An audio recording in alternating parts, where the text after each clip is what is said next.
j'espère que vous allez bien. Bienvenue sur ma chaîne YouTube. Alors, on se reprend aujourd'hui pour une nouvelle vidéo très différente quand même des autres formats que j'ai l'habitude de proposer sur ma chaîne. Donc, il s'agira de quoi? Il s'agira du TEF, le test d'évaluation de français, parce que actuellement, je suis en pleine préparation pour cet examen-là. Et du coup, je me suis dit, pourquoi pas partager certaines informations avec vous. Donc, il s'agira ici, pour ceux qui sont au niveau de Montréal, ou alors pour ceux qui sont en route pour le Canada, et qui aimeraient faire le TEF une fois sur place et tout. Donc, je vais partager certaines informations avec vous ici. Comment se préparer, quelles sont les épreuves, quels sont les frais, parce que oui, c'est payant. Ça coûte vraiment cher. Quelle est la plateforme que vous pouvez utiliser pour vous préparer afin de ne pas être surpris le jour de l'examen. Donc, on parlera de tout ça. On parlera aussi des scores, combien de scores est-ce qu'il faut. Et voilà, déjà, ce que je veux préciser, c'est que il est vraiment important de bien se préparer avant d'aller faire ce test-là. Ne vous dites pas, je parle français, donc normalement ça devrait aller, et puis vous vous levez, vous partez composer sans préparation. Honnêtement, vous allez être désagréablement surpris, parce que, fun fact, j'ai une copine ici qui est enseignante en chimie, qui est allée composer l'examen de français, et croyez-moi, elle s'est prise une énorme claque. Genre, elle n'a même pas eu le score moyen pour son processus d'immigration. Donc, vous comprenez qu'il faut vraiment faire attention. Et elle m'a fait comprendre que sa plus grosse erreur a été d'aller composer sans se préparer. Donc, vraiment, guys, il est important de bien se préparer avant d'aller composer. Donc là, actuellement, je vais composer dans une semaine et je suis à fond dans les prépas et tout. Et je tiens à préciser que le test d'évaluation de français, justement, c'est un examen qui est demandé pour les différents programmes d'immigration, que ce soit pour la résidence permanente, la nationalité canadienne, pour les entrées dans les cégep, l'HEC de Montréal, c'est-à-dire la haute école de commerce, pardon. Donc, pour ces différents programmes-là, on va demander le TEF justement, et dépendamment des programmes, vous allez choisir les différentes matières, parce que je crois qu'il y a quelque chose comme 5 épreuves, je crois qu'il y a plusieurs épreuves et tout. Et du coup, il faut choisir en fonction de son programme, en fonction de ce qu'on veut faire. Donc, voilà. Déjà, ce qu'il faut faire, c'est que je vais aller sur Google, là. Donc, si vous arrivez au Canada et que vous demandez comment faire le TEF, où est-ce que je m'inscris, quelle école je choisis et tout. Bon, moi, personnellement, vu que je vis à Montréal et tout, donc dans Google, là, je vais choisir test de français Montréal. C'est vrai qu'il y a deux écoles principales qui s'occupent de ça. Ici à Montréal, il y a McGill University, l'école de McGill, et il y a l'Université de Montréal. Mais moi, je vais choisir l'Université de Montréal parce que c'est une école qui a les horaires et les jours qui sont très flexibles pour moi. Donc, je vais choisir l'Université de Montréal. Et une fois que j'y suis, il y a plein d'informations que vous pouvez checker et en savoir un peu plus. Là, par exemple, on te dit, il y a le TEF pour l'admission à l'Université de Montréal, l'HEC Montréal au Polytechnique, il y a le TEF d'admission au cégep, le TEF Canada, le TEF Québec. Ici, il y a l'inscription, il y a les personnes en situation de handicap, parce que au Canada, quand même, c'est un pays où que tu sois handicapé, tu ne pourras pas sentir de la marginalisation, tu ne pourras pas sentir que tu es mis de côté. Ils ont tout, c'est-à-dire, ils ont des grosses procédures, ou alors ils mettent tout en place pour que même ceux qui sont handicapés puissent avoir leur formation tranquillement, puissent se préparer à leur examen sans souci. Donc, il y a vraiment toute une mise en place là pour aider les handicapés à se sentir bien, à réussir comme les personnes entre guillemets normales, quoi, tu vois. Donc, si tu es une personne en situation de handicap, ne te stresse pas, ne te dérange pas. Ici, il y a toute une procédure pour toi. Il y a tout un programme, ou alors il y a toutes les étapes à suivre justement pour que tu puisses passer ton TEF sans encombre. Ici, il y a la préparation au test, parce que comme je vais expliquer, il est vraiment important d'aller et t'en préparer. Ici, il y a les conditions d'examen et les consignes. Et là, il y a les résultats et l'attestation, c'est-à-dire ils vont vous donner après combien de temps est-ce que vos résultats seront envoyés électroniquement, parce que ils ont précisé que il y aura pas de papier physique. Le test ou alors le résultat du test, il est envoyé directement par voie électronique, c'est-à-dire par mail. Ici, on a l'annulation. Si jamais tu veux annuler, il faut savoir que les frais ne seront pas remboursables. Ici, il y a les différents autres renseignements. Donc, on va aller dans le vif du sujet. Donc, si tu veux t'inscrire, tu vas cliquer juste sur inscription. Là, tu as les différentes dates qui te sont proposées avec les horaires. Maintenant, dépendamment de ton programme à toi, tu vas choisir si tu veux faire un vendredi ou alors un samedi. Moi, j'ai pu choisir un samedi parce que voilà, c'est plus commode pour moi.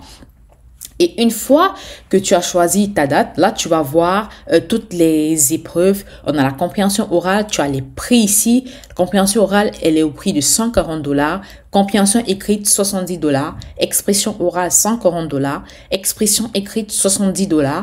Lexique et structure, si ça fait partie ou alors si c'est demandé pour le programme d'immigration que toi, tu as choisi, c'est à 70 $. Vous comprenez que ça ne coûte pas, ça coûte quand même énormément cher. Donc, il est vraiment important de bien se préparer pour aller et le réussir en one shot pour pas y revenir. Surtout que si tu l'échoues, premièrement, ça te met un stress de plus parce qu'il va falloir se préparer pour la prochaine session.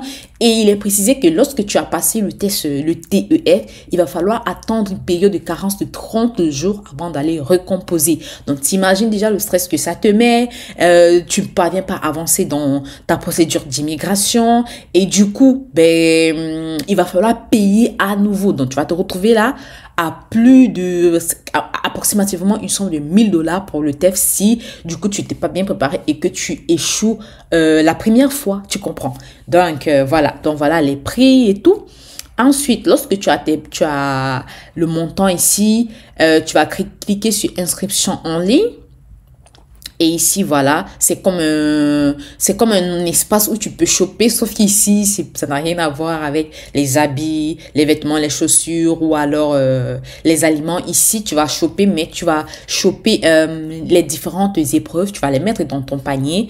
Et bien sûr, une fois dans ton panier, tu vas payer et puis ils vont t'envoyer justement la facture par mail. Donc, ce que tu vas faire, par exemple, moi, pour mon programme à moi, j'ai pris la compréhension écrite, la compréhension orale, l'expression écrite, l'expression orale. C'est vrai qu'au départ, j'avais pris lexique et structure parce que je me disais que oui, il fallait que je mette toutes les chances de mon côté, sauf que c'était pas nécessaire parce que la dame qui travaille justement pour ces évaluations de français là, elle m'avait contacté, elle m'avait dit écoutez madame, j'ai vu vous avez pris le lexique et structure pour votre programme d'immigration, il n'est pas nécessaire parce que je vous ai expliqué que si par exemple vous venez au Canada avec la résidence permanente et qu'au fil du temps vous voulez avoir la nationalité, il va vous falloir composer l'examen de français. Si vous voulez aller dans un cégep, on va vous demander le test de français. Si vous voulez faire la résidence permanente ou alors si vous êtes venu comme un résident temporaire et que vous voulez faire la résidence permanente, il y a des épreuves qui vous seront demandées. Donc vraiment, il y a plusieurs procédures dans lesquelles le TEF il est demandé. Donc en fonction de ça, tu vas choisir tes matières.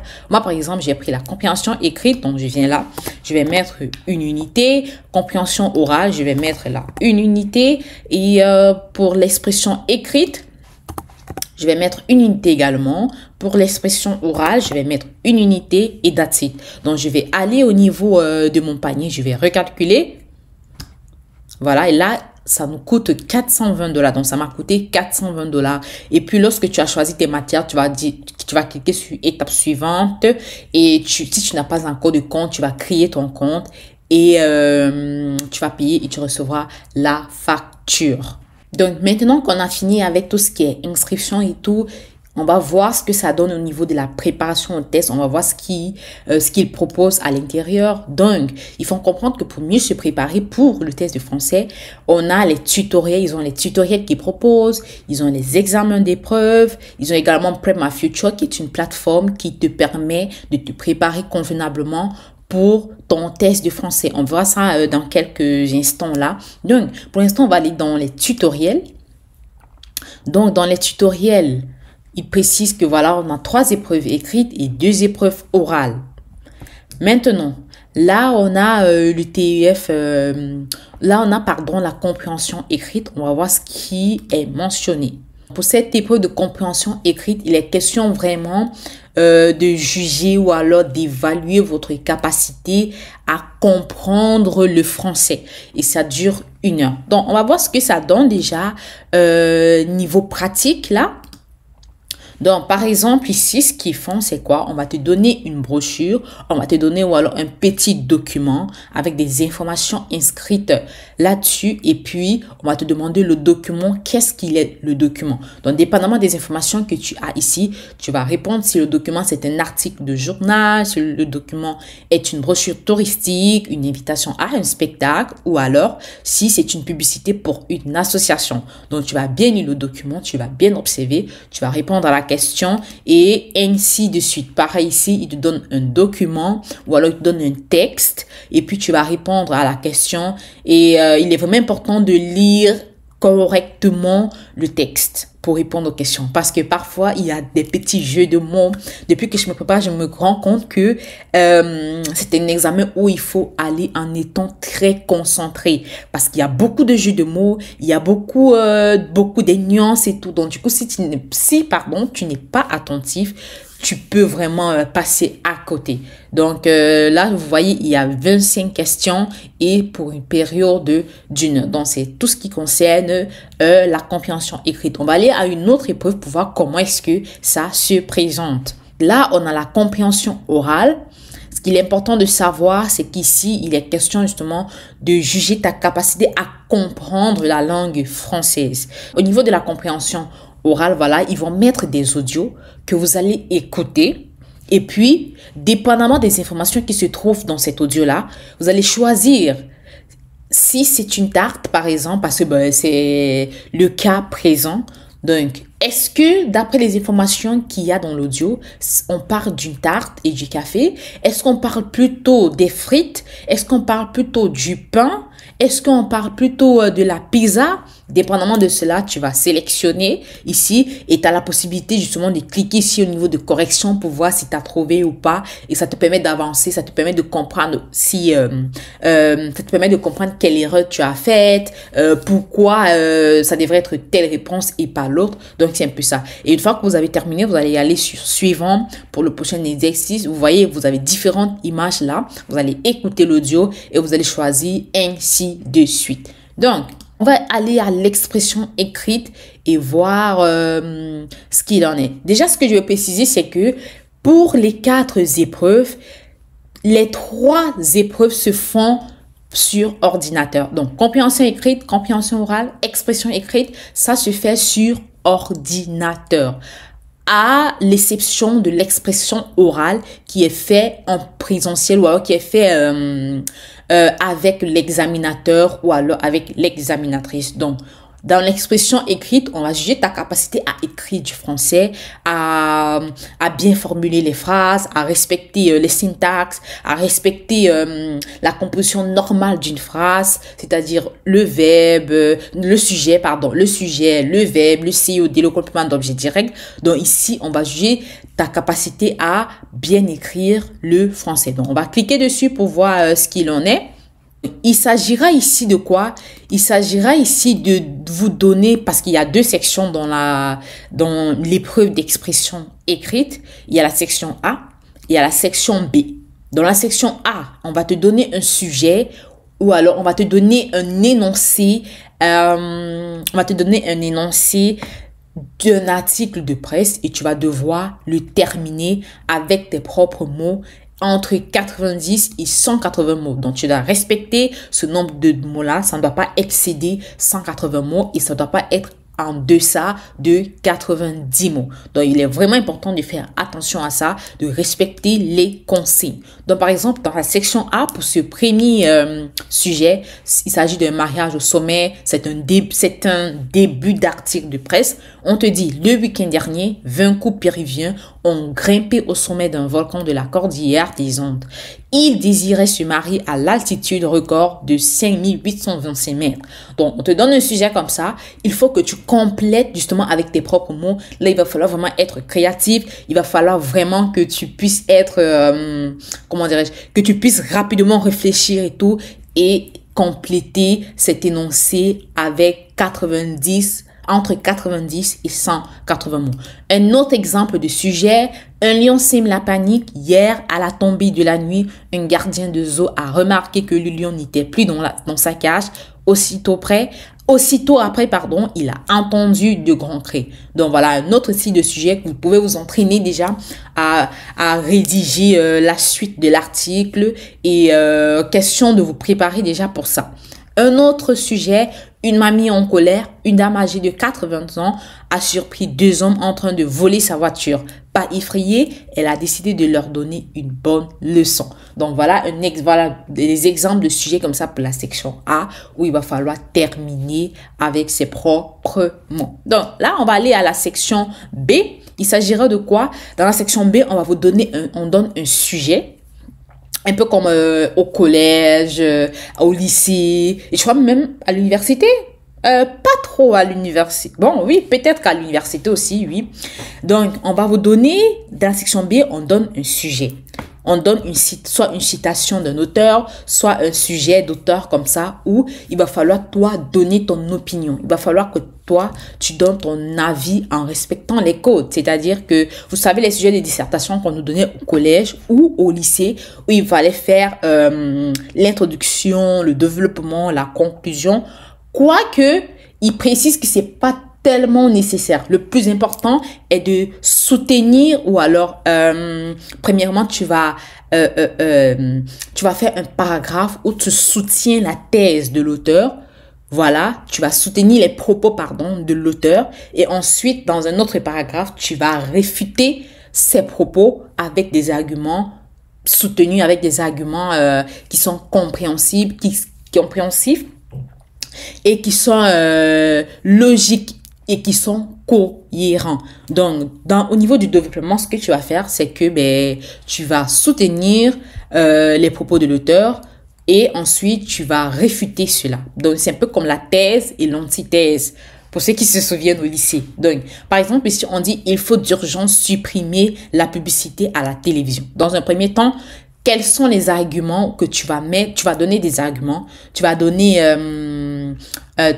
expliquer pourquoi est-ce que, bien sûr, il faut qu'on supprime d'urgence la publicité à la télévision en vue de soutenir justement ces propos d'auteur. Dans un deuxième temps, tu vas donner des arguments pour soutenir le fait que oui, on ne doit pas supprimer la publicité à la télévision. J'espère que vous comprenez un peu ce que je vais dire. Donc, ce que tu vas faire dans la section B. Un autre exemple de sujet, l'accès à la culture, cinéma, théâtre, exposition devrait être gratuit. Donc, dans un premier temps, tu vas soutenir cela et dans un deuxième temps, tu vas réfuter avec des arguments bien précis, avec des phrases bien structurées, bien formées. Tu vas respecter le sujet, verbe, complément, tout en utilisant un vocabulaire diversifié. Tu vas faire l'effort d'utiliser des prépositions. Tu vas faire l'effort, bien sûr, voilà, de respecter les normes de la langue française. Bon, voilà pour ce qui est de l'épreuve de l'expression écrite. Donc, on va aller pour ce qui concerne l'expression orale. Dans l'épreuve d'expression orale, il s'agira de quoi? Ici, vous allez avoir une discussion avec l'examinateur et l'examinatrice. Donc, une fois que vous arrivez... une fois que vous allez arriver en salle, bien sûr, l'examinateur ou l'examinatrice va vous accueillir, vous allez présenter votre pièce d'identité, on vous prend en photo, on recueille votre signature et également, on passe à l'épreuve. Parce que ce qu'il faut préciser, c'est que cette expression orale-là est scindée en deux sections. On a la section A et ensuite on a la section B. Dans la section A, il sera question justement de vous donner un sujet qui concerne une information précise et tout. Et là, vous allez appeler pour poser des questions ou alors pour prendre certains renseignements. Et je précise également que dans la section A, vous allez utiliser une conversation formelle en utilisant le vouvoiement. Donc, vous allez vouvoyer la personne que vous appelez pour poser des questions. Et eux, ils précisent qu'il est important de poser minimum 10 questions. Donc, lorsque vous préparez, il est important vraiment de vous essayer, justement, dépendamment du sujet que vous avez dans la section A, de poser ces 10 questions-là au minimum, tout en ne pas laissant de blanc. Quand je dis blanc, c'est-à-dire pour pas qu'il y ait une période où il n'y a pas de conversation. Donc, vous allez prendre un sujet, vous allez poser des questions et voilà. Donc, c'est ça pour le sujet A. Pour ce qui est du sujet B, également, on va vous donner un autre sujet comme ça. Vous allez converser avec l'examinateur et l'examinatrice. Sauf que pour le deuxième cas, vous allez utiliser, ça sera une conversation plutôt informelle. Vous allez utiliser le tutoiement. Vous allez tutoyer l'examinateur et l'examinatrice parce que dans le sujet B, il s'agira de convaincre une amie, une copine à vous ou alors un cousin et tout concernant l'information qui est mentionnée sur l'épreuve. Donc, par exemple, pour ce cas précis, il s'agissait vraiment pour la candidate, pardon, de convaincre sa copine de participer à une émission télévisée de chef cuisine. Donc, elle va donner tous les arguments, elle va convaincre en lui donnant tous les arguments pour convaincre sa copine ou alors son ami de participer à cette émission télévisée. Donc, c'est ce qu'on attend de nous, les candidats, pour la section B. Et c'est tout en ce qui concerne l'expression orale. En ce qui concerne la plateforme sur laquelle moi, je me prépare depuis un bon bout, et il s'agit de Prep My Future, qui est une plateforme que je trouve, moi, vraiment extraordinaire. Et ici, par exemple, comme vous voyez, ils ont plusieurs modules qui vous permettent de vous préparer vraiment à fond. Là, on a le TEF modulaire, préparation classique, préparation courte. En ce qui concerne le TEF Canada, préparation classique, préparation courte. Enfin, ils ont plein de modules qui vont te permettre de bien te préparer avant d'aller composer le TEF. Donc, que tu sois au Cameroun, que tu sois whatever, partout dans le monde, là, tu as la possibilité de souscrire à cette plateforme-là. Je crois que moi, j'ai payé... Non, on a payé... la plateforme en elle-même, elle coûte 30 €. À moins si je m'abuse, 30 €, donc en dollars, vu qu'il y a des frais de change et tout. En dollars, elle coûte moins de 60 $ quand même. Voilà. Donc, même si vous êtes au Cameroun et tout, vous avez la possibilité de prendre une inscription justement pour cette plateforme-là pour bien vous préparer. Et croyez-moi, malheureusement, je peux pas dérouler ou alors je peux pas ouvrir les modules ici parce que j'ai pas le droit de faire ça. Donc, mais moi personnellement, depuis que je révise sur cette plateforme-là, honnêtement, ça m'aide beaucoup parce qu'il y a plein d'exercices qu'ils proposent et voilà. Donc, il y a les tests et il y a plusieurs modules, franchement, que ce soit compréhension écrite, compréhension orale, il y a différentes épreuves qu'ils vous proposent et en plus, il y a des corrigés, il y a des explications. C'est-à-dire que lorsque tu réponds aux questions, tu as la possibilité de voir si tu as fait des erreurs ou pas. Il te donne le corrigé, il te donne des explications pourquoi telle réponse et pas l'autre. Il te met dans le contexte dans lequel la réponse a été utilisée. Enfin, cette plateforme-là, honnêtement, je la trouve formidable. Donc, pour ceux qui sont même en Afrique, parce que récemment, une personne m'a demandé sur TikTok où est-ce que ils peuvent se préparer pour justement affronter ces épreuves-là du TEF. Honnêtement, je vous conseille vraiment cette plateforme-là. Vous allez sur le net, vous tapez Prep My Future, vous inscrivez et puis je crois que dès que vous payez, ils vont vous envoyer, je crois, la confirmation par mail et puis vous pourrez entrer dans la plateforme, réviser les leçons, les conseils, les différentes activités, les différents tests. Vous avez vos notes même, puisqu'ils vous notent aussi. Ils font l'effort de vous noter pour que vous ayez le niveau de votre français et tout, pour que vous preniez conscience de votre niveau de français et que vous preniez conscience également des erreurs que vous faites lorsque vous répondez aux questions, si vous faites des erreurs et tout. Enfin, c'est un peu ça. Là, pour terminer, on va voir ce que ça donne au niveau des différents scores, comment comprendre ces scores et ces niveaux-là. Alors, déjà ici, ce qu'il faut savoir, c'est que les niveaux sont entre A1 et C2. Donc, Lorsque tu es à A1, tu as un niveau élémentaire et ça veut dire que ton score est situé entre 100 à 199 points. Lorsque tu as A2, tu as un niveau A2, ça veut dire que tu as un niveau élémentaire avancé et que ton score est de 200 à 299. Si tu as un niveau B1, ça veut dire que tu as un niveau intermédiaire et que ton score, il est entre 300 et 399 points. Si tu as un niveau B2, ça veut dire qu'il est intermédiaire avancé et que ton score, du coup, il est entre 400 et 499. Si tu as un niveau C1, ça veut dire que tu as un niveau supérieur en français et que ton score, justement, il est de 500 à 500. Il est situé entre 500 et 599. Maintenant, si tu as un niveau C2, ça veut dire, voilà, tu as un niveau supérieur avancé et que ton score, il se trouve entre 600 et 699. Ce qu'il faut savoir, c'est que dépendamment des programmes, ils vont exiger un niveau élémentaire qu'ils veulent.